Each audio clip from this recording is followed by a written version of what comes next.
नमस्कार दर्शकवृन्द, स्वागत छ यहाँहरूलाई बिजनेस प्लस टेलिभिजनको कार्यक्रम बुलेटिन बियर्समा। म सङ्गीता कटुवाल।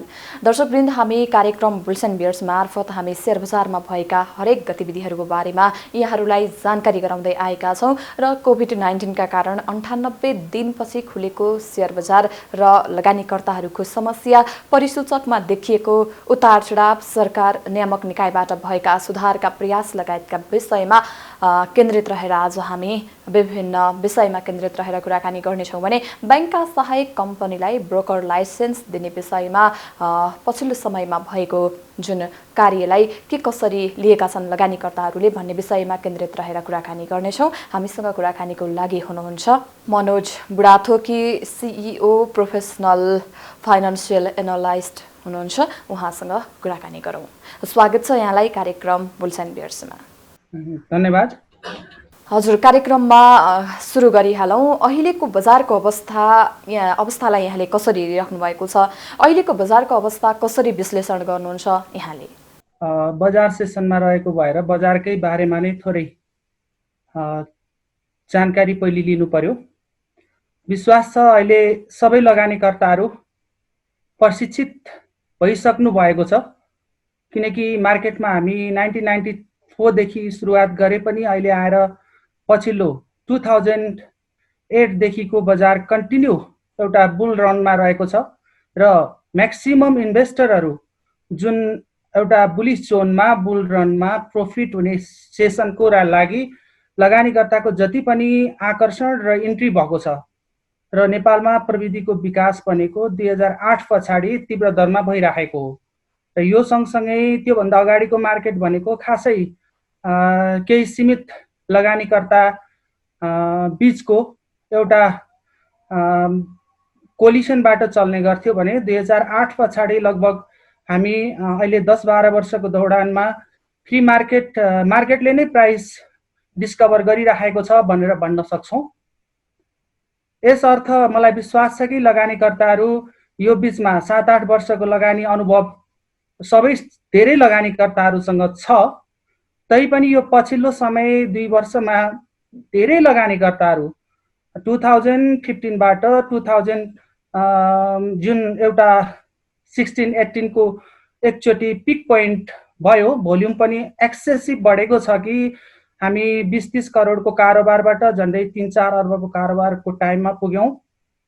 त्यो समयमा धेरै नयाँ लगानीकर्ताहरू पनि प्रवेश गर्नु भएको छ र उहाँहरू एक अर्थ कतिपय इन्भेस्टरहरूले भन्नुभए अनुसार हामी त 1600-1700 को इन्डेक्समा नै फस्यौं, त्यहाँबाट तल मार्केट आएपछि माथि जाँदै गएन, अब कसरी हामी त्यहाँ मार्केटबाट निस्किने होला या कन्टिन्यू पोजिसन बनाइराख्ने होला। आज धेरै लगानीकर्ताको चिन्ता यहाँनिर रहेको छ।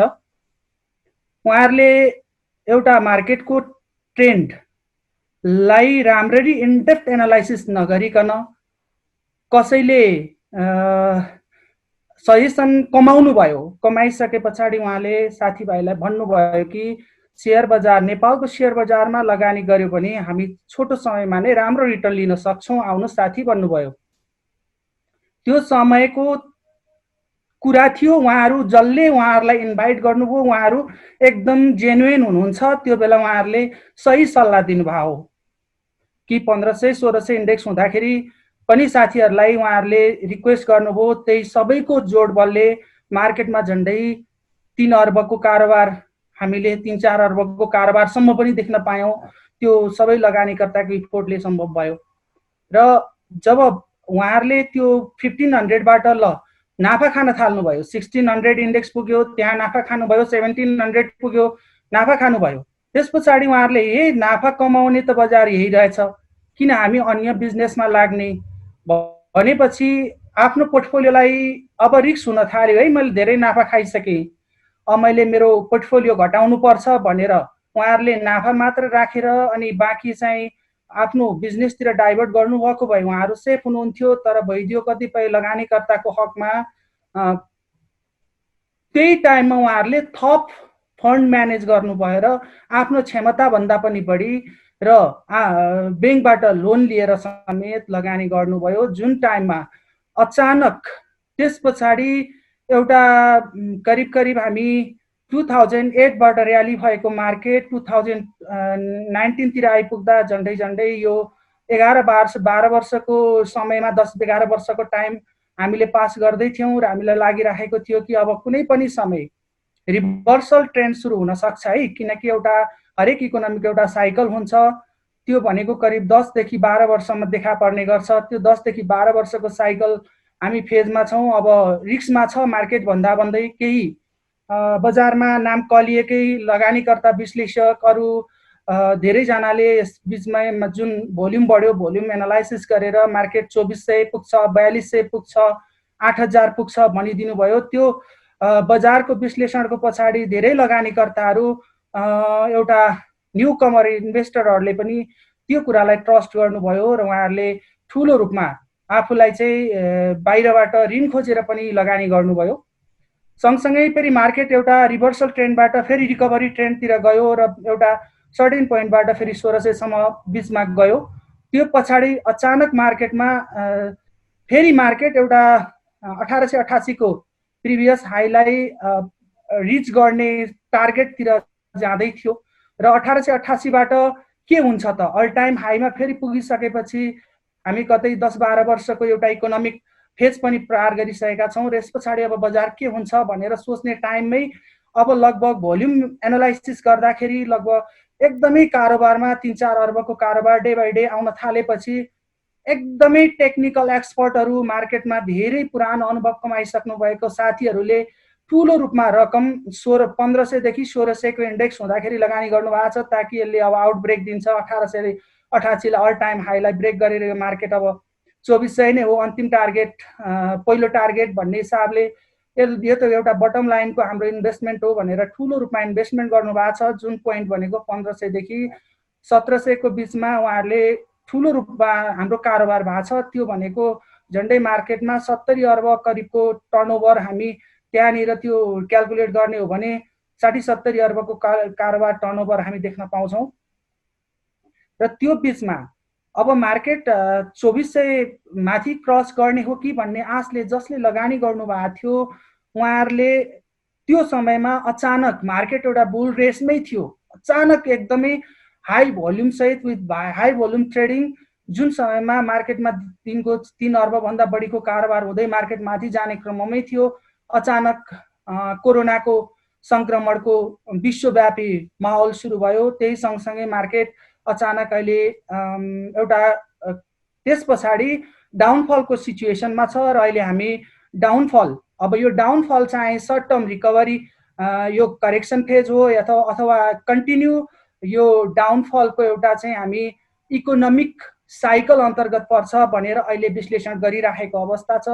हामीहरूले चाहिँ यसलाई अहिले इकोनोमिक साइकल हो कि ट्रेडिङ साइकल हो भनेर आइडेन्टिफाई गरिराखेका छौँ।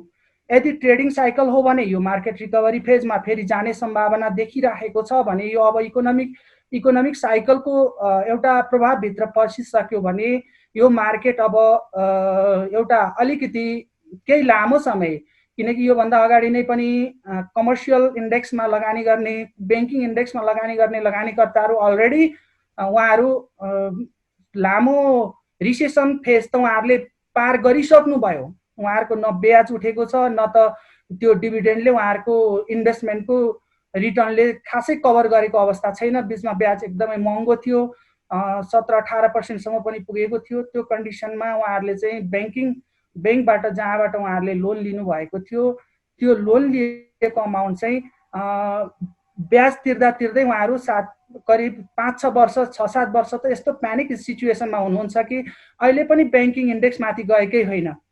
बिचमा जसले प्रफिट लिनु भएको छ उहाँहरूले सर्ट टर्म ट्रेडिङको आधारमा माइक्रो फाइनान्स इन्डेक्स र इन्सुरेन्स इन्डेक्सबाट कमाउनु भएको हो र इन्सुरेन्स र माइक्रो फाइनान्स इन्डेक्समा चाहिँ प्रफिट हेभिली नै कम यो बिचमा अर्निङ भएको छ कि मार्केटको जुन मार्केट त हामी 2008 तिर हेऱ्यौँ भने 400बाटै सुरुवात भयो हो। 400बाट अहिले हामी 1800सम्म पुगेर फेरि रिकभरीको फेज हुँदै हामी स्टिल 1200 को इन्डेक्समा रनिङ भइराखेका छौँ भने स्टिल हामी 8 वर्षको बिचमा हामीले नकमाएको होइन इन्डेक्सलाई हेर्दा, तर इन्डेक्सलाई मात्र हेरेर हामीले कमाएको भनेर भन्न मिलेन र अलरेडी ब्याङ्किङ इन्डेक्सको इन्भेस्टरहरू एउटा प्यानिक सिचुएसनमै हुनुहुन्छ र अलमोस्ट अल ब्याङ्किङ इन्डेक्सका ब्याङ्कका सेयरहरू एउटा बटम लाइनमा अलरेडी पुगिसकेको अवस्था छ र अब मार्केटमा जति पनि पछिल्लो समय फेरि बाइङ प्रेसर जति देखिरहेको छ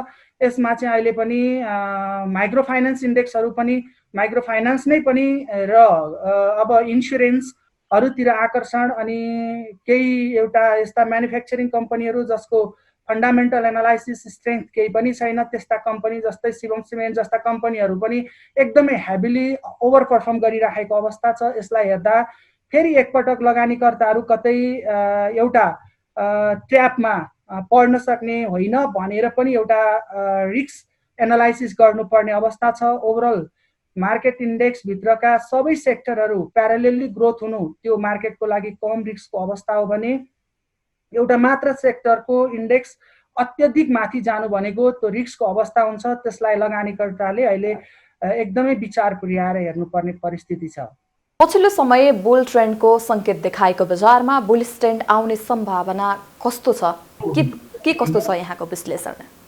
बुलिस ट्रेन्ड भन्दा अगाडि मैले भने कि बुलिस ट्रेन्ड अब मार्केटले बुलिस ट्रेन्ड फेरि पक्रेला कि नपक्रेला भन्ने सबै लगानीकर्ताको एकदमै चासो र चिन्ता रहेको छ। यसबीचमा अब फेरि बुलिस ट्रेन्ड पक्रिने सम्भावना हामी अब आर्थिक चक्रलाई पनि इकोनोमिक साइकललाई हामीले स्टडी गर्नै पर्ने हुन्छ किनकि बुलिस जोन बुलिस रेस भनेको अबको बुलिस जोन भनेको 1800 लाई हामीले बुल रन भन्न मिल्दैन अथवा 1600 इन्डेक्सलाई हामीले बुल रन भन्न मिल्दैन। बुल रनको लागि अब भनेको 1888 लाई ब्रेक गरेर मार्केट 1500 देखि 1600 को इन्डेक्सलाई मिनिमम बटम बनाएर 1500 1600 देखि 2200 बीचमा पर्फर्म गर्ने मार्केटलाई मात्र अब बुलिस रनको मार्केट भन्न सकिन्छ र त्यो लेभलको बुलिस जोन अहिले मार्केटमा सम्भव देखिँदैन। तर अल्पकालीन लगानीको त्यो किन सम्भव देखिँदैन भन्ने कुरामा हामीले इकोनोमिक साइकलमा प्रवेश गर्नुपर्ने हुन्छ। यहाँनिर हामीले प्राविधिक विश्लेषण मात्र गरेर पनि हुँदैन, अर्थतन्त्रको पनि ज्ञान केही हामीलाई हुनै पर्छ। अर्थतन्त्रले चाहिँ लङ टर्म इफेक्ट दिने हो भने हाम्रा क्यान्डलहरूले क्यान्डलस्टिक प्याटर्नहरूले टेक्निकल एनालिस्टहरूले सर्ट टर्म प्रेडिक्ट गर्ने हो र सर्ट टर्म प्रेडिक्ट गर्दाखेरि मार्केट सर्ट टर्म जोनमा 1600 सम्मको लागि केयरफुल भएर त्यही बेलाको भोल्युम एनालाइसिस गर्दै गर्दा आज पनि मार्केट 1300 मा छ भने स्टिल 200 देखि 300 इन्डेक्ससम्म मार्केटले हामीलाई अप मुभ दिन सक्छ किनकि अन्यत्र क्षेत्रको लगानी सबै बन्द रहेको अवस्था छ र हामी त्यो जुन सम्पूर्ण सेक्टरको लगानी अहिले स्टक मार्केटमा केही हदसम्म मुख्य कुरा त बैंकको ब्याज दर घटेको छ र यो करिब 2 सिंगल डिजिटमा झर्ने लगभग अवस्थामा देखिसकेको अवस्था छ। यसले गर्दा ब्याज दरमा हामीले करिब केही ब्याज दर एउटा पाटो भयो भने अर्को पाटो चाहिँ हाम्रो इन्भेस्टमेन्ट अरु सेक्टरको नहुनु र स्टक मार्केटमा जुन 1200 इन्डेक्समै मार्केट रिकभर गर्दा मुख्य टेक्निकल र फन्डामेन्टल एस्पेक्टबाट मैले भन्नु पर्दा बजार यदि 1200 इन्डेक्सबाटै 1150 पुग्यो तुरुन्तै 1200 मा रिकभर भयो 1150 देखि 1200 बेच्नको लागि बेस्ट टाइम थियो कि त्यो बेला हाई रिस्क थियो। मार्केट के हुन्छ कसैलाई थाहा थिएन।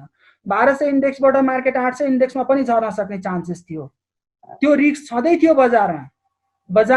बजारले जब 1200 इन्डेक्स यसले फेरि आउटब्रेक दिएर 1200 इन्डेक्सबाट 1300 को जुन स्ट्रेंथ देखाइसकेको छ तर पनि त्यो अवस्थामा हेर्दा अब बटम लाइन भनेको हामी स्टप लस भन्छ यस्तोलाई कि हामी नोक्सानी हुने सीमाबाट कति टाढा छौं भनेर। अहिले बजार अब हामीलाई 1150 को यसले बटम लाइन बनाइदिसक्यो भने हामी 1200 या 1300 मा किन्दाखेरि 150 अंक इन्डेक्स मात्र रिस्कको जोनमा छौं भने अप मुभ हामीले हेर्दा तत्कालै पनि 1400 को लेभल हामीले देखिराखेका छौं सर्ट टर्ममा भने हामी रिस्क र रिटर्नको रिस्क एन्ड रिवार्डको आधारमा हेर्दा आज 1300 बाट 150 इन्डेक्स तल बनेको हाम्रो 1150 बाट 1200 1300 भयो 1300 बाट माथि भनेको पनि 1450 भयो। त्यसैले हामी न्यूट्रल जोनमा बसेर ट्रेड गरिराखेका छौं जहाँबाट तल र माथिको सिचुएसन भनेको ट्रेडिङ रेन्ज 1150 टु 1400 को ट्रेडिङ रेन्जमा मार्केट 1450 टु 1150 एउटा ट्रेडिङ रेन्जमा मार्केट केही समय रहने नै देखिन्छ र त्योभन्दा माथिको मुभ जानको लागि चाहिँ मार्केटले बुलिस रन पक्रिनेको लागि 1450 देखि 1600 लाई आउटब्रेक गरेर मार्केट माथि जानुपर्छ र त्यहाँ सस्टेन हुनुपर्छ।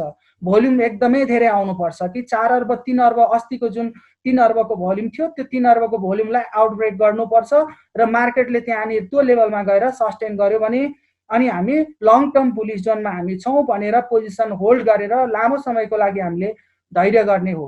तर यदि 1500 को रेन्जमा मार्केट पुग्दाखेरि त्यहाँको भोल्युम एनालाइसिस गरौँ, त्यो समयलाई कन्स्ट्यान्ट रहेर हामी केही समय अब्जर्भ गरौँ, त्यस पछाडि मार्केटले एक्सेसिभ इन्भेस्टमेन्ट स्ट्राटेजी देखायो भने त्यो पोजिसनमा फेरि लङ टर्म पोजिसनको लागि सर्वसाधारण लगानीकर्ताले बस्नुपर्ने हुन्छ भने अब सर्ट टर्मको लागि जसले 1800 मा फस्नुभयो या 1600 मा फस्नुभयो, फसेको पनि नभनौँ, जसले इन्भेस्ट गर्नुभयो 1800 को इन्डेक्स हुँदा 1600 को इन्डेक्स हुँदा पनि जसले इन्भेस्ट गर्नुभयो, किनकि यो कसैलाई पनि थाहा थिएन, जसले इन्भेस्ट गर्नुहोस् भन्नुभयो उहाँहरूलाई पनि दोष नदिनुहोस् कि त्यो बेलाको सिचुएसन नै त्यही थियो कि भोल्युम इन्डेक्सको आधारमा 1600 देखि 1800 मा 1600 को इन्डेक्समा किन्दा पनि त्यहाँ रिस्क थिएन। तर अचानक कोरोना संक्रमण फैलियो र यो कोरोना संक्रमण नेपालको इतिहास हैन विश्वको इतिहासले नै पहिलोचोटि फेस गरेको, हाम्रो पुस्ताले पहिलोचोटि फेस गरेको यो एउटा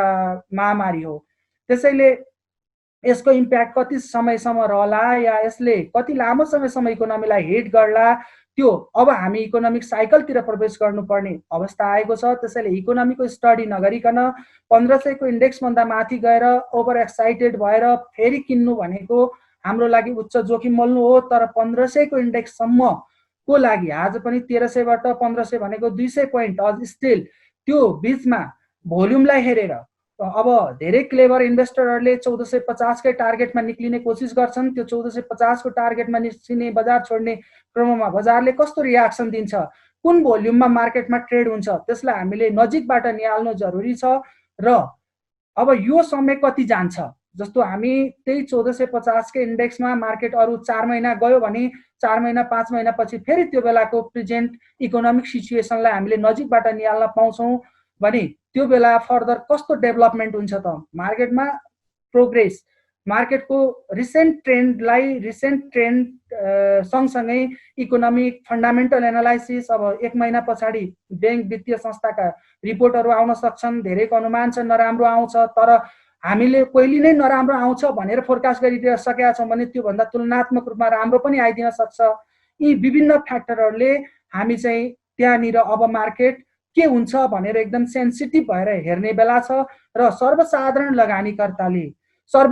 लगानीकर्ताको हकमा म भन्दैछु कि जो मार्केटको सर्वसाधारण लगानीकर्ता हो उहाँले 1450 मा एकचोटि मार्केटको आफ्नो पोर्टफोलियोको 50% लाई केही हदसम्म, किनकि मार्केट स्योर छैन त्यहाँबाट अप मुभ दिएला, त्यो कन्डिसनमा फेरि किन्ने पोजिसन नहोला या त्यो बेलाको भोल्युम हेरेर तपाईले एनालाइसिस गर्न सक्नुहुन्छ।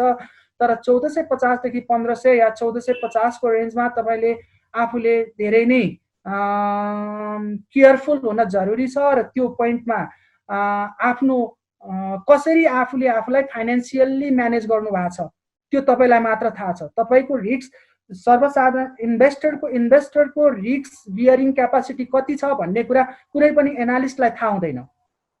एनालिस्टले ओभरअल मार्केटलाई हेरेर ओभरअल मार्केट सिनारियोलाई प्रेडिक्ट गरिरहेको हुन्छ कि न कि इन्डिभिजुअललाई।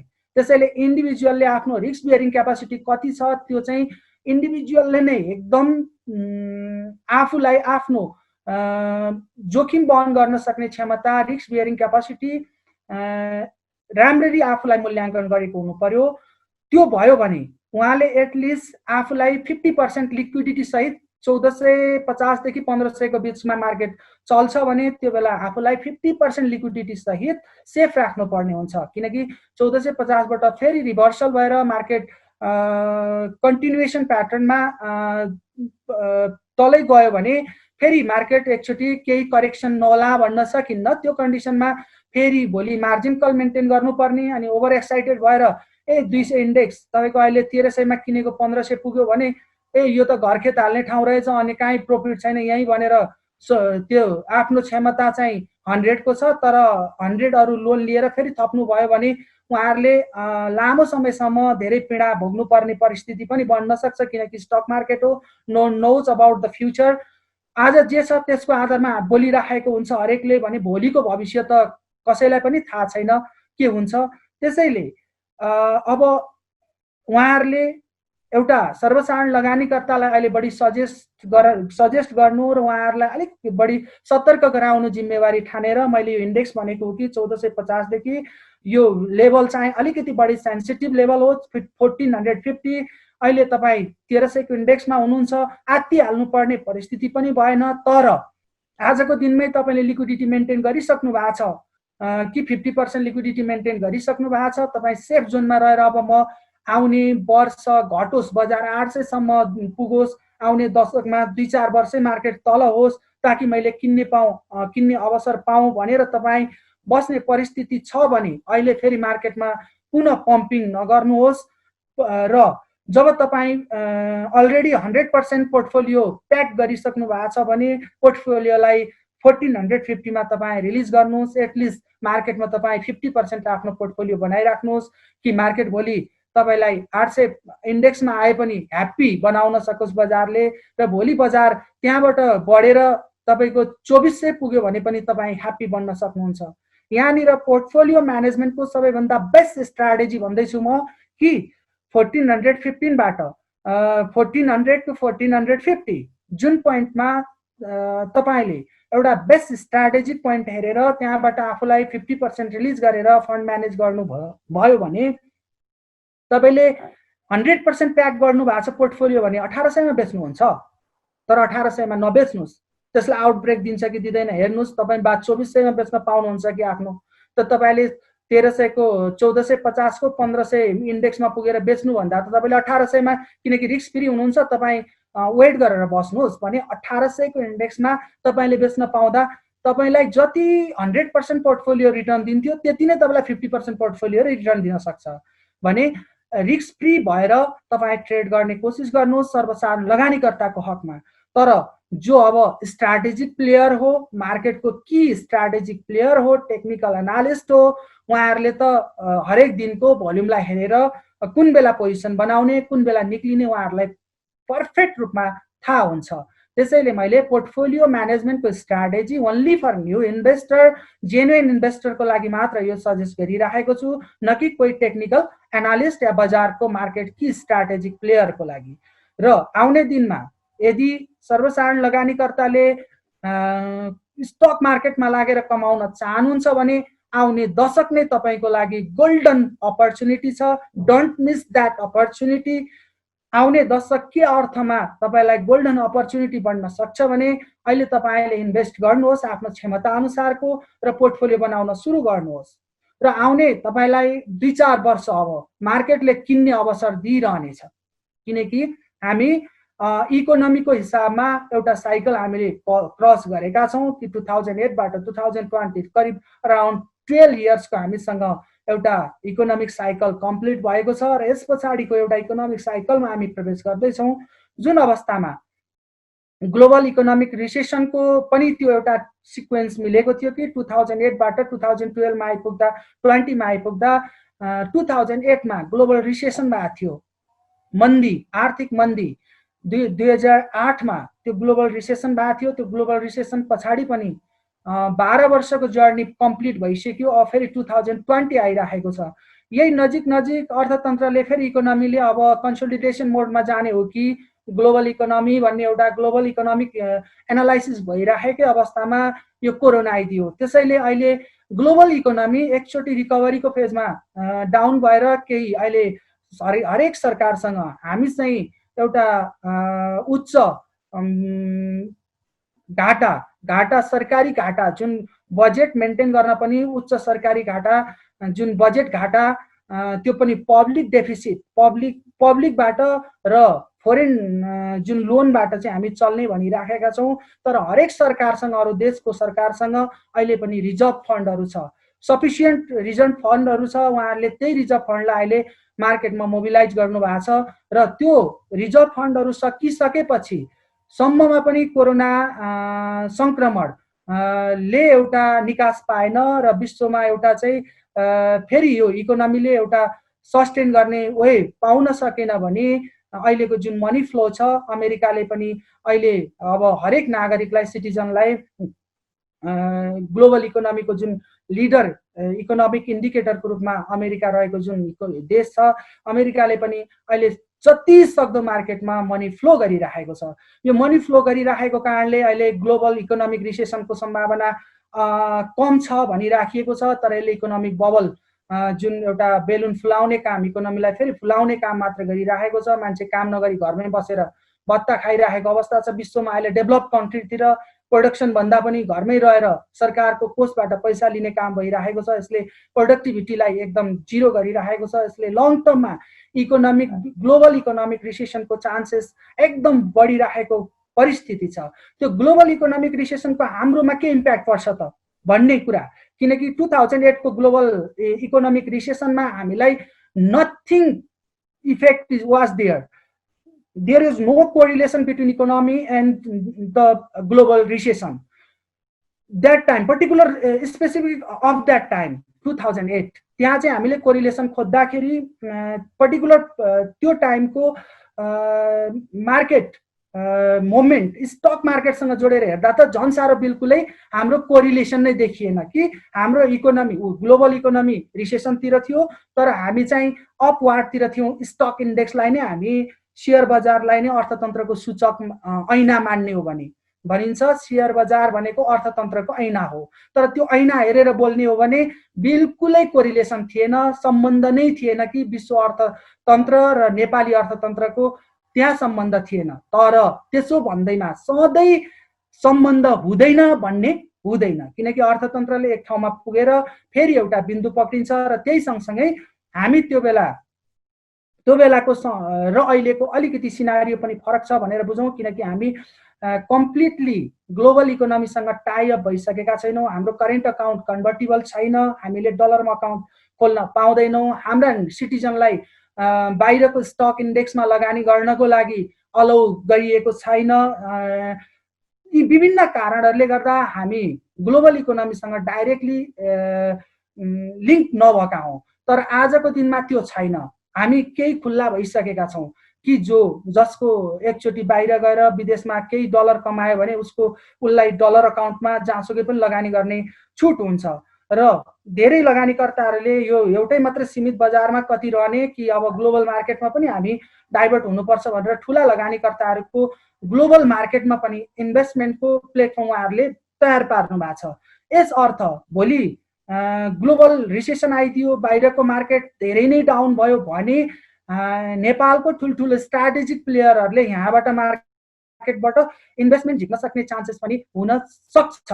त्यो बेला फेरि कोरिलेसन देखिन सक्छ इकोनोमी र स्टक मार्केट इन्डेक्सको। आज पनि स्टक मार्केट इन्डेक्स र इकोनोमीको कोरिलेसन एनालाइसिस गर्ने हो, रिग्रेसन एनालाइसिस गर्ने हो भने कोरिलेसन एनालाइसिसमा कोरिलेसन अलिकति यसमा चाहिँ हर्डिङ बिहेभियर देखिन्छ कि हल्लाले बढी डोमिनेट गरेकै देखिन्छ, कोरिलेसन अर्थ इकोनोमीको देखिँदैन। तर यो बिचमा तै पनि 5-7 वर्ष चाहिँ लक्कीली हामी जिडिपी पनि हाम्रो ग्रोथ रेट एकदमै राम्रो थियो र हाम्रो स्टक इन्डेक्स पनि कोरिलेटेड भएर चलिरहेको थियो। 7 वर्षको फेरि हामी कोरिलेसन हेर्छौँ भने चाहिँ प्योर इकोनोमीको अनुसार नै नेपालको स्टक इन्डेक्स चलेको देखिन्छ। त्यो अनुसार हामी कोरिलेसनमा छौँ, कोरिलेसन रिलेसनसिप त्यहाँनिर देख्न सक्छौँ। तर अब इकोनोमीसँग जब यदि इन्टर रिलेटेड भइदियो, मार्केट टोटल्ली इकोनोमीसँग इन्टर रिलेटेड हुन खोज्यो भने ग्लोबल रिसेसनले हामीलाई हिट गर्यो, हाम्रो रेमिट्यान्सहरूमा असर पर्न थाल्यो र सँगसँगै कि स्ट्राटेजिक प्लेयरहरू, नेपालको कि स्ट्राटेजिक प्लेयरहरूको रोल के हुन्छ, उहाँहरूको ग्लोबल एसेस छ कि छैन, त्यो चाहिँ अहिले पनि we are unknown about that. त्यसैले अब उहाँहरूले यदि मार्केटबाट यदि त्यो इन्भेस्टमेन्ट झिक्ने कोसिस गर्नु भएन, बजारमै यहीँनिर इन्भेस्टमेन्ट थप्ने रणनीति लिनुभयो भने आज पनि हामी एकदम बडम लेभलमा छौँ, किनकि यहाँनिर अहिले नेपालको विकासको गति बल्ल हामी सुरुवाती चरणमा छौँ। नेपालको technology, stock market, forex market, commodity market, whatever जुनसुकै बजार पनि यदि फाइनेन्सियल मार्केटसँग इन्टर रिलेटेड छ भने त्यो केले ड्राइभ गर्छ भन्दा त्यहाँ प्रयोग गरिने टेक्नोलोजीको स्ट्याटस के छ, त्यो मार्केटमा लगानी गर्न उपयुक्त छ कि छैन भनेर हेर्ने पहिलो इन्डिकेटर भनेको त्यो त्यहाँ प्रयोग गरिएको टेक्नोलोजी हो। नेपालको टेक्नोलोजीको स्टेज हेर्ने हो भने we are in the initial phase, एकदमै सुरुको चरणमा छौँ। किनकि आज हामी न कुनै नेप्सेको वेबसाइटबाट सूचना पाउन सक्छौँ। नेप्सेको वेबसाइट यति फ्रस्ट्रेसन हुन्छ कि इन्भेस्टरहरूलाई यति फ्रस्ट्रेट हुन्छ कि बाहिर बसेर नेपालमा लगानी गर्न चाहने इन्भेस्टरहरू यति फ्रस्ट्रेट हुनुपर्ने परिस्थिति छ कि यसलाई म एकदम नोट गरेर भन्न चाहिरहेको छु। तपाईँले नेप्सेको वेबसाइट गएर खोल्नुभयो भने एक हप्ताको भन्दा प्रिभियस डाटा, अझ recent yesterday data are there, त्यो भन्दा पर जान चाहनुभयो भने तपाईँले कोही प्राइभेट अरू जुन मार्केटमा अरू नै रहेका अनलाइनहरू उनीहरूसँग डाटा किन्नुपर्छ कि तपाईँले कमिसन तिरेर पैसा तिरेर हरेक ट्रेडमा हामी कमिसन दिन्छौँ। तर हामीले तिरेको कमिसनबाट हाम्रै कारोबारको सूचना पाउन हामीले थप पैसा तिर्नुपर्छ प्राइभेट अरू अनलाइन पोर्टलहरूलाई कि त्यही डाटा किन्नको लागि। तर त्यो डेटा उनीहरूले त्यो आफ्नो वेबसाइट nepalstock.com मा 1994 देखिको मन्थली डेटा पनि त्यहाँ अभाइलेबल हुनु पर्यो, विकली डेटा पनि हुनु पर्यो र हरेक त्यसमा चाहिँ जुन उनीहरूले डेटा हामीलाई उपलब्ध गराउनु पर्छ त्यही वेबसाइटमा नै राखिएको हुनुपर्छ। तर त्यो हुन सकेन, त्यो दुर्भाग्य कुरा हो। र जुन उनीहरूले हामीलाई इन्फर्मेसन दिनु पर्थ्यो, हामीले तिरेको सुविधा दिनु पर्थ्यो, त्यो हुन सकेको छैन। त्यो एउटा पाटो हो। यो सामान्य आज चाह्यो आज, भोलि चाह्यो भोलि हुनुपर्ने काम नगर्ने नेप्से, सेबोन जस्ता संस्थाहरूले हामी नेपालमा प्रविधि भित्राइराखेका छौँ। हामी चाहिँ यो गर्न सकेनौँ, त्यो गर्न सकेनौँ, बहानाबाजी यो एकदमै ठुलो फ्रड र काम नगर्न नसक्ने एकदमै निकम्मा अर्को त्यहाँनिर अड्डा हो भनेर हामीले भन्न सक्छौँ। कि त्यति एउटा सूचना लगानीकर्तालाई दिन नसक्नु, कि जुन हामीले पाउनुपर्ने अधिकार हो त्यो अधिकार समेत उहाँहरूले दिन सक्नु भएको छैन भने उहाँहरूबाट के अपेक्षा गर्ने। एउटा वेबसाइट उहाँहरूले जुन एउटा टिएमएस ल्याउनु भएको छ, टिएमएस भनेर नाममा भिडाइएको छ, जुन बाई गर्न खोज्यो त्यो तपाईँको ठ्याक्कै त्यही बेला न डेटा अभाइलेबल हुन्छ, न त बाई गर्न खोज्यो सर्भर डाउन हुन्छ, सेल गर्न खोज्यो सर्ट सेल भनेर देखाइदिन्छ, जुन चाहिँ नेपालमा सर्ट सेल अलाउ नै छैन। त त्यो सर्ट सेल भनेर किन आउनु भन्ने कुरा त्यहाँनिर सर्ट सेलको अप्सन हामीले डेरिभेटिभको जुन हामी जबसम्म करार सम्बन्धी कानुन बनाउँदैनौँ तबसम्म त्यसमा चाहिँ हामीले सर्ट सेल भन्ने नेपालमा अलाउ छैन। तर सर्ट सेल सम्बन्धी पनि कानुन बनिसकेका छ उहाँहरूले यदि मार्केटमा त्यसलाई इन्ट्री गराउन चाहनुहुन्छ भने। तर उहाँहरूले केही पनि गर्न चाहेर गर्न सक्नु भएको छैन, या उहाँहरू नै टेक्नोलोजीमा पछाडि हुनुहुन्छ, यी बारेमा उहाँहरू नै अननोन हुनुहुन्छ, अथवा उहाँहरूले चाहँदै पनि जुन अलरेडी एक्जिस्टिङ जुन टेक्नोलोजी छ त्यो एडप्ट गरिएको त्यो फाल्न नसकेर त्यसलाई बचाउने क्रममा लगानीकर्तामाथि खेल भइरहेको छ। यसले गर्दा कोही बाहिर रहेर नेपालमा लगानी गर्छु भन्न चाहने लगानीकर्ताले, किन उसले त ग्लोबल इन्टरफेस सफ्टवेयर प्रयोग गरिरहेको हुन्छ, उसले एक सेकेन्ड कम्तीमा 3 सेकेन्ड भन्दा बढी गयो भने त उसले पेनाल्टी नै तिर्नुपर्छ कि पोजिसन लिनको लागि 3 सेकेन्डभित्र पोजिसन उसको एक्जिक्युट भइसक्नुपर्छ ग्लोबल इन्टरफेस सफ्टवेयरमा। त्यस्तो सफ्टवेयर चलाएको मान्छेले नेपालको नेप्सेले दिएको टिएमएस देखेरै उसले लगानी गर्न यो नेपालको स्टक मार्केटमा लगानी गर्न चाहँदैन। त्यसैले आजसम्म त्यस्तो इफिसियन्ट इन्भेस्टरहरूको इन्ट्री भइसकेको छैन र हामी इनिसियल फेजमा छौँ। आउने दिनमा ब्रोकरलाई पनि 10 करोड अब क्यापिटल पुर्याउनु पर्ने कुरा आएको छ र लाग्छ मलाई अब ब्रोकरहरू यसरी नै चल्ने छैनन्। ब्रोकरहरू टेक्नोलोजी फ्रेन्डली, टेक्नोलोजी एडप्ट गरेर नै अगाडि बढ्नेछन्, किनकि उनीहरूले पनि अब मार्केटमा कम्पिटिसन फेस गर्नुपर्ने हुनसक्छ। तर यही कम्पिटिसन हामीले गर्नुपर्ने भयो। नेपालमा अब टेक्नोलोजीमा हामी अपडेट हुनुपर्ने भयो र भोलि 58वटा ब्रोकर मिलेर बजारलाई जता चाहौँ त्यतै लान नसक्ने भयौँ भनेर उहाँहरूले अहिले ब्याङ्कलाई ब्रोकर लाइसेन्स दिने कुरामा समेत चलखेल हुन्छ भनिराख्नु भएको छ।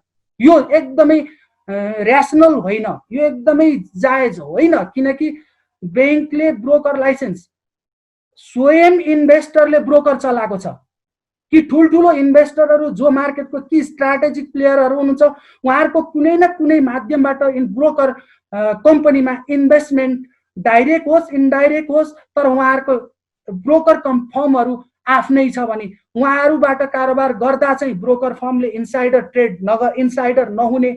अनि ब्याङ्कलाई जो ब्याङ्कले त डाइरेक्ट ट्रेडै गर्न पाउँदैन, ब्याङ्क त एउटा इन्स्टिट्युसन हो, इन्स्टिट्युसनको न इन्डिभिजुअल अकाउन्ट हुन्छ न उसले कुनै मार्केटलाई म्यानुपुलेट गर्न सक्छ। त्यस्तो संस्थालाई चाहिँ आरोप लगाएर ब्याङ्कले सूचना चुहाउँछ रे, इन्साइडर ट्रेडिङ हुन्छ रे। अनि त्यो इन्साइडर ट्रेडिङको लागि चाहिँ एउटा समिति गठन गरिएको थियो रामकुमारी झाँक्रीको नेतृत्वमा। 11 महिना उहाँले बिताउनु भयो। 11 महिना पछाडि उहाँले प्रतिवेदन यस्तो दिनुभयो कि अब ब्याङ्कले इन्साइडर ट्रेडिङ गर्छ कि गर्दैन त्यो पत्ता लाएर मात्रै दिनु उपयुक्त देखियो जस्तो भाषाको त्यहाँनिर एउटा प्रतिवेदन दिनुभएको छ।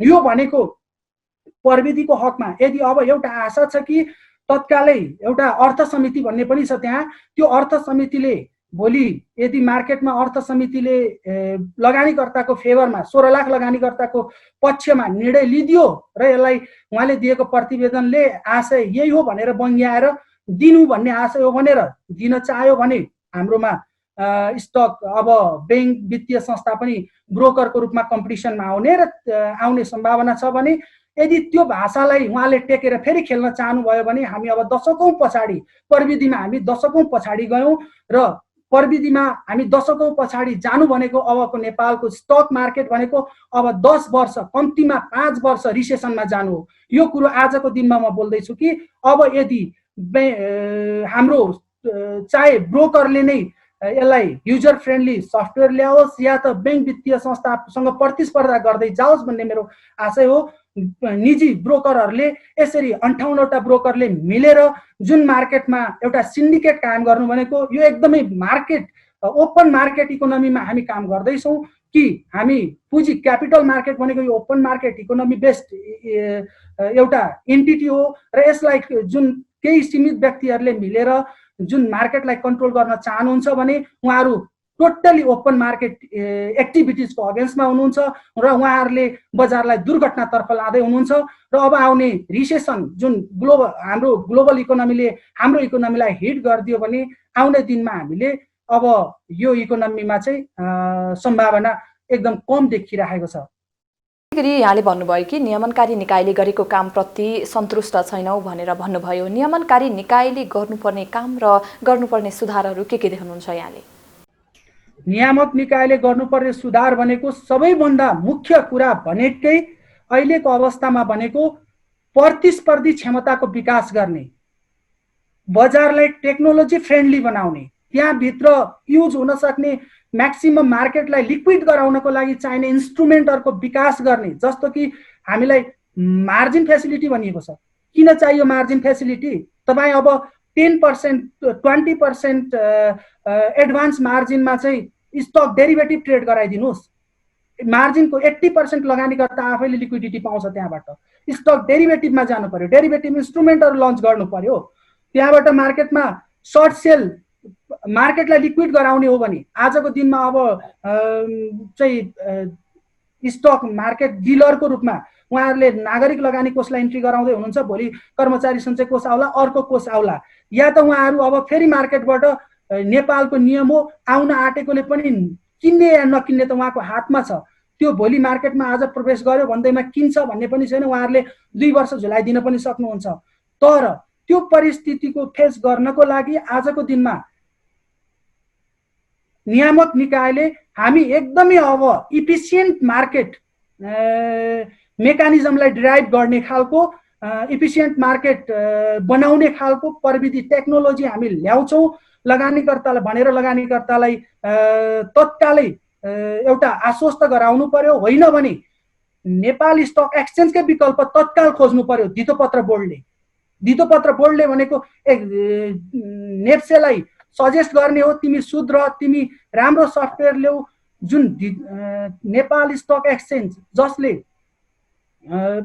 म्याक्सिमम रिटर्न 50%, 100%, 200%सम्म डिभिडेन्ड बाँड्छ त्यही कमिसनबाट। तर एउटा user friendly investor user friendly meta stock trader सफ्टवेयरहरू छन्, ग्लोबल्ली एक्सेप्टेड सफ्टवेयरहरू अलरेडी छन्, जुन चाहिँ 5 देखि 7 करोडको लगानीमा हामी नेपालमा इन्स्टल गर्न सक्ने सम्भावना हुँदै पनि ती सफ्टवेयरहरूलाई जुन अलरेडी 25-50 वर्षदेखि टेस्टेड छन् र जुन सफ्टवेयरको एउटा लिङ्क मात्र लिँदा पनि बजारलाई चाहिँ हामीले नेपालको जतिको मार्केट भोल्युमलाई हामी सजिलै त्यहाँनिर एडजस्ट गर्न सक्ने खालको अवस्था हुँदै पनि ती कुरालाई नेग्लेक्ट गरेर अब त्यही नेप्सेको सफ्टवेयर त्यही टिएमएसलाई प्र्याक्टिसमा लगिरहने र त्यसैलाई सुधार गर्दै जाने भन्ने हो भने अब उहाँहरूले सुधार गर्न र उहाँहरूले प्र्याक्टिस अनि उहाँहरूले अनुभव त्यहाँभित्र देखिएको प्रब्लम डायग्नोसिस गर्दै त्यसलाई एडभान्स बनाउनको लागि अझै 5 वर्ष 7 वर्ष बित्न सक्छ। त्यो बेला लगानीकर्तामा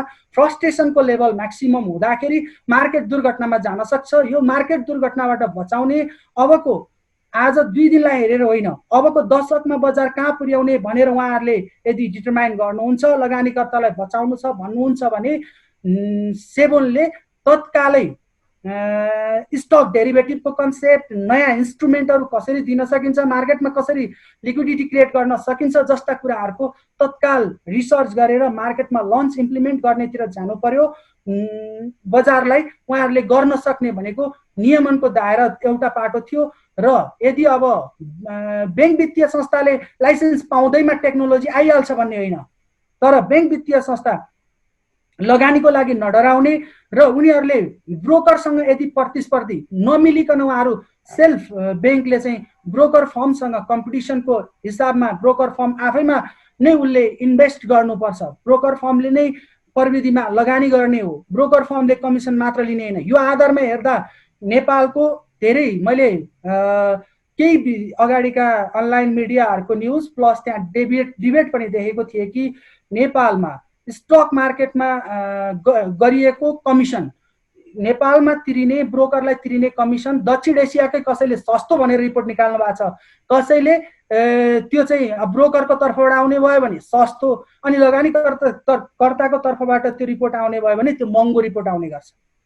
तर वास्तविकता के हो भन्दा यदि टेक्नोलोजीमा लगानी टोटल्ली ब्रोकरले गरेको थियो भने यो कमिसन एकदमै रिजनल जेन्युइन कमिसन मानिन्थ्यो।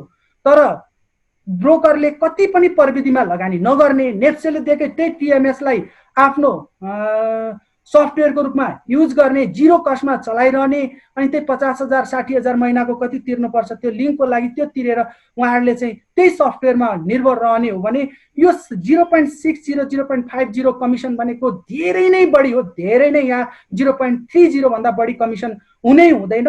यो एकदमै लगानीकर्ताको हित विपरीत छ। यसले भोलि उहाँहरूको मार्केटमा जुन दुर्घटना भयो भने उहाँहरू 10 करोडदेखि 20 करोडको कारोबारमा चित्त बुझाउनु पर्ने हुन्छ। तर प्रविधि टेक्नोलोजी उहाँहरूले एडप्ट गर्नु भयो भने बजारमा 5-6 अर्बको कारोबार हुन्छ। जुन 5-6 अर्बबाट आउने कमिसन भनेको उहाँहरूले 0.60 भन्दा 0.30 को आधारले जुन भोल्युम जेनेरेट गर्छ त्यो भोल्युम जेनेरेट गर्ने भोल्युमबाट आउने कमिसन बढी हुन आउँछ। उहाँहरूले त्यताबाट सोच्नु पर्यो। ब्रोकर फर्महरूले प्रतिस्पर्धी हुन सिक्नु पर्यो।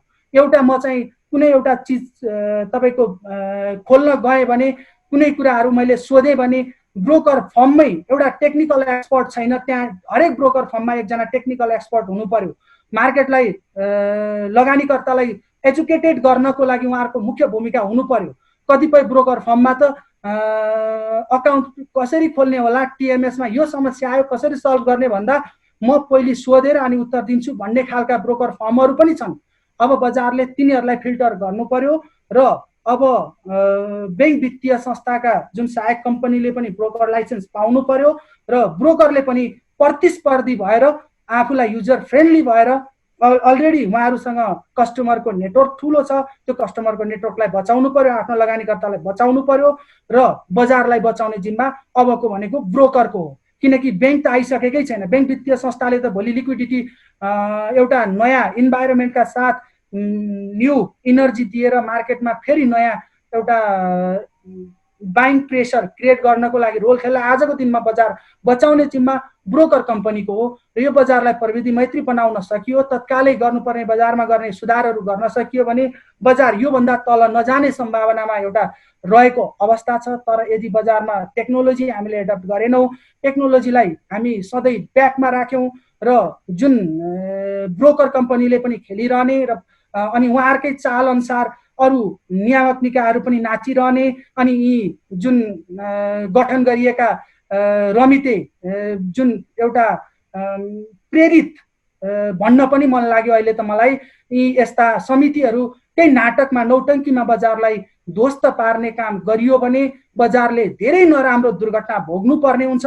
त्यो पोइन्ट भनेको 700-800 को पोइन्ट नेप्से पनि आउन सक्छ। त्यसलाई रोक्ने एउटै विकल्प भनेको विश्वबाट नेपालमा लगानी गर्न सक्ने प्रविधि मैत्री सफ्टवेयर नेपालमा तत्कालै यो 10 दिन 15 दिन भित्रमा गर्न सक्ने काम हो। तत्काल 15 दिन भित्रमा नेपालमा त्यो आउन जरुरी छ। यसले न्यू लेभलको इन्भेस्टरहरू एट्र्याक्ट गर्नेछ र त्यसले हाम्रो बजारलाई एउटा गति दिनेछ र विश्वबाट नेपाल अहिले सबैभन्दा लगानीको लागि हाम्रो नेपाल इन्ट्रेस्टको हिसाबले बाहिर त रिटर्न तपाईँ बाहिरको डेभलप कन्ट्रीतिर स्टक मार्केटबाट रिटर्न भनेको त्यहाँ इन्ट्रेस्ट नै 3% 4%मा ब्याजमा पैसा पाइन्छ। त्यसैले त्यहाँ हुने रिटर्न भनेको 7-8% रिटर्न आयो भने लगानीकर्ता धेरै ह्याप्पी हुने गर्छ। तर नेपालमा जनरल इन्भेस्टरले नाफा खानैलाई 10 देखि 12% ब्याज तिर्नुपर्छ भने त्योभन्दा माथिको नाफा उसको लागि हो। नर्मल्ली हामीले 15 देखि 20% रिटर्न पाइरहेका छौँ भने ती बाहिर रहेका लगानीकर्ताले यदि यहाँ लगानी गर्न पाउने अवसर पाउने हो भने उहाँहरूको लागि अहिले नै, किनकि उहाँहरू 8% रिटर्नमै ह्याप्पी हुने मान्छे 16% रिटर्न पाउँदा 8% त एक्स्ट्रा रिटर्न पाउँदै हुनुहुन्छ। उहाँहरूको आकर्षण नेपालको स्टक मार्केटमा पर्न सक्छ र आगामी दिनमा बजार यसले चाहिँ बजारको इन्डेक्सलाई जुन हामीले माथि लानु पर्थ्यो, यो बजार चाहिँ एउटा प्रविधि मैत्री हुनु पर्थ्यो र जुन हामीले आशा गरेका थियौँ बजार 1800-2400 सम्म नर्मलै हो जानुपर्छ भन्ने जुन आश थियो, त्यो आशलाई फेरि एकचोटि रिभाइभ गराउन सक्छ।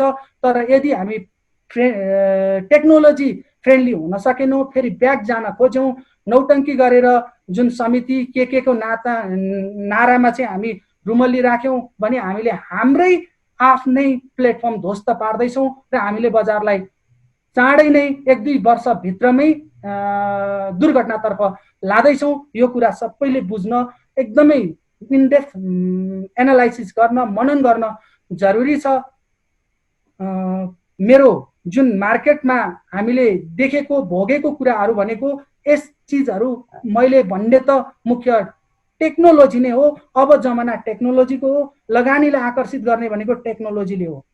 जो कोही व्यक्ति शेयरमा सफलता हासिल गर्न चाहन्छ तर सही जानकारी र सटीक रणनीतिको अभावमा सबै व्यक्तिले सफलता पाउन सकेका छैनन्।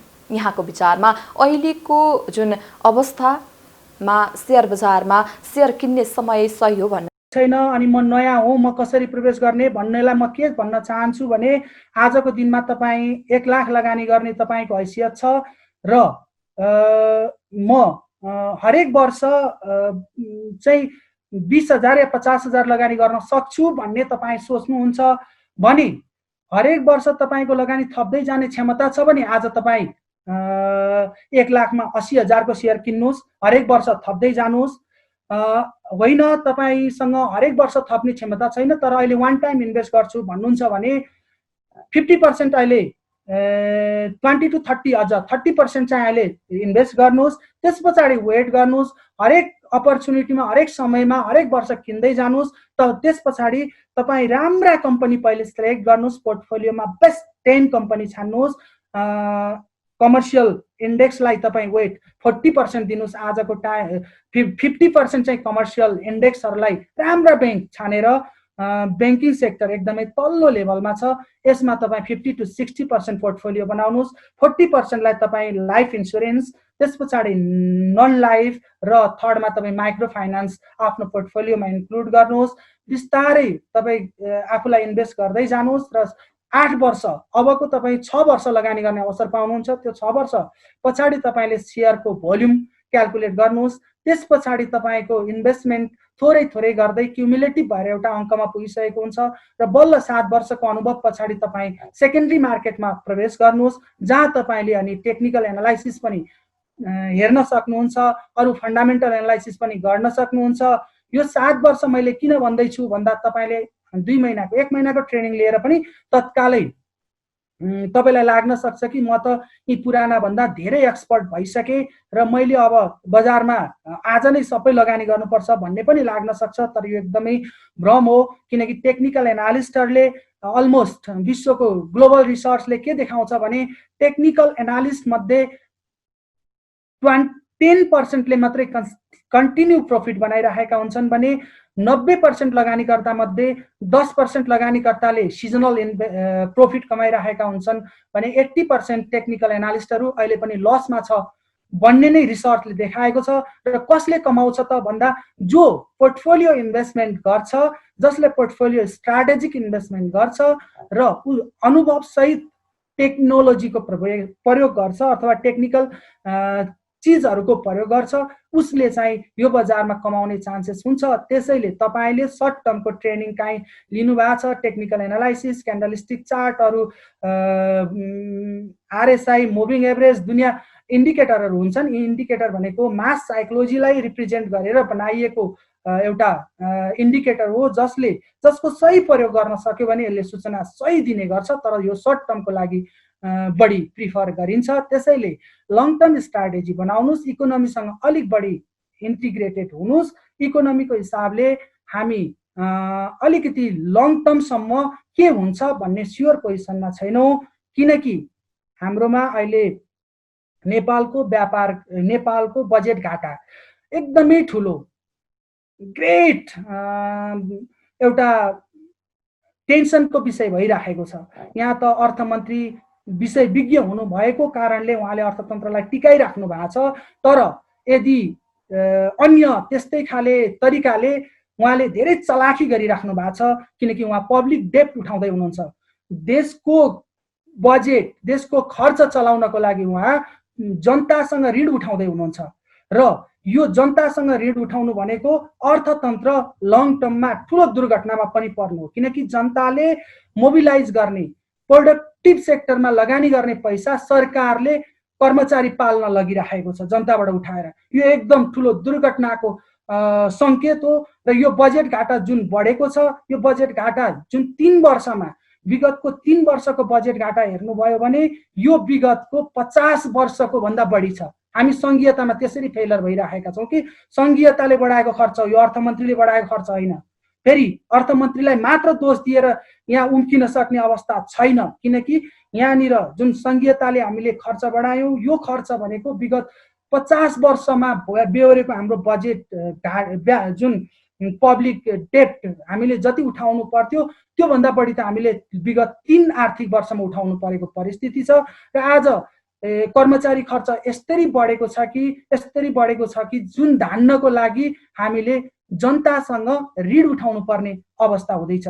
यही कन्डिसनबाट हामीले खर्च कन्ट्रोल गर्न सकेनौँ भने अबको जुन आउने बजेट 12 खर्बबाट घटेर 8 खर्बमा झार्नु पर्ने परिस्थिति भयो भने हामीले कति अरब खर्बको विकास गर्न सक्छौँ, त्यहाँनिर एकदमै सोच्नुपर्ने कुरा छ। किनकि हामी चालु खर्चमा नै अहिले 70% चाहिँ 30% मात्रै विकास खर्चको रूपमा घुमाएर, त्यो पनि स्ट्रेट वेमा त होइन, घुमाएर 30% जति हामी विकास खर्चमा छौँ भने 70% त हाम्रो चालु खर्चमा गइरहेको छ। यस अवस्थामा हेर्दा नेपालको अर्थतन्त्र निकै नै गम्भीर मोडमा आउने दिनमा एकदमै सोचनीय अवस्थामा हामी फस्दैछौँ। एकदमै ठुलो पब्लिक डेब्ट क्राइसिसमा हामी जान सक्छौँ, मुलुक जान सक्छ। यो कुरालाई राम्ररी ख्याल नगर्ने हो भने आउने दिनमा यसले दुर्घटना निम्त्याउन सक्ने परिस्थिति भइरहेको छ। यसले गर्दा पनि अर्थतन्त्रसँग यदि स्टक मार्केट इन्टर रिलेटेड अथवा कोरिलेटेड हुन गयो भने हामीलाई स्टक मार्केटको त्यति राम्रो भविष्य नहुन सक्ने परिस्थितितर्फ आकृष्ट गराउँदै सर्वसाधारण लगानीकर्ताले सचेत भएर लगानी गर्नुहोस्। ठुला लगानीकर्ता जुन की प्लेयर हो। अहिले पनि उहाँहरू मार्केटमा एकदमै ठुलो स्टेक होल्ड गर्ने पोजिसनमा हुनुहुन्छ। उहाँहरूले चाहनुभयो भने बजारलाई 1600 या 1800 त्यो सजिलै पुर्याउन पनि सक्नुहुन्छ, तर त्यो उहाँहरूको हातको कुरा हो र उहाँहरू कसरी मिल्नुहुन्छ, उहाँहरू बिचमा पनि मिल्न सक्नुहुन्छ सक्नुहुन्न। उही नेकपा फुटे जस्तो पार्टी फुट्यो भने फेरि ती पार्टी बिचमा पनि हानाथाप भएर कसले पहिली बेच्ने भन्ने मार्केट सेल आयो भने त्यो बजारले धान्न सक्ने परिस्थिति छैन। यी समग्र कुरालाई हामीले एनालाइसिस गरेर मार्केटमा एकदमै नजिकबाट निहालेर नोक्सानी भयो तर आफूले क्षमता रिस्क बियर गर्न सक्ने जति नोक्सानी राखेर हामी चल्नुपर्छ। आगामी दिन अर्थतन्त्रसँग पनि स्टक मार्केट कोरिलेटेड हुने चान्सेस छ, यसलाई पनि ध्यान दिउँ र सर्ट टर्ममा त्यति धेरै आत्तिएर डिप्रेस पनि नभइहालौँ। अर्थतन्त्रका सकारात्मक पाटाहरू पनि छन्, यसले इकोनोमीलाई सस्टेन गर्न आत्मनिर्भर बनाउन सिकाउनेछ र हामी फेरि उठ्नेछौँ। एउटा बिन्दुमा पुगेर हामी फेरि उठ्नेछौँ। यसले अब खर्च पनि घटाउनेछ, जुन हामी ठुलो दुर्घटनाबाट यसले बचाउनेछ। अगाडि नै अहिले जुन अब खर्च कुरा उठिसकेको छ, हामी चालु खर्च धान्न सक्ने अवस्थामा छैनौँ भनेर अर्थमन्त्रीले भनिराख्नु भएको छ कि यो वर्ष विकास नगर्ने अनि त्यही विकास नहुन सकेको पुँजीलाई अर्को वर्ष कन्भर्ट गर्दै फेरि क्यापिटलाइज गर्ने कन्डिसनले मात्र अर्थतन्त्र लगियो भने न विकास हुन्छ न त हामीले जुन अपेक्षाहरू पुरा गर्न सक्छौँ र न त अर्थतन्त्रलाई नै बचाउन सक्छौँ। यो कन्डिसनमा हामी एकदमै अहिले सिरियस मोडमा मुलुक फसेको अवस्था छ। तर त्यो सँगसँगै हजुर, त्यसै गरी अर्थमन्त्री शेयर बजार प्रति सकारात्मक हुनु भएन भनेर लगानीकर्ताहरू असन्तुष्ट हुनुहुन्थ्यो, तर यहाँले त शेयर बजार प्रति जुन अर्थमन्त्रीज्यू सकारात्मक हुनुहुन्छ भनेर भन्नुभयो। यहाँको विचारमा जुन भनेपछि यहाँको विचारमा अर्थमन्त्रीज्यू शेयर बजार प्रति सकारात्मक हुनुहुन्छ?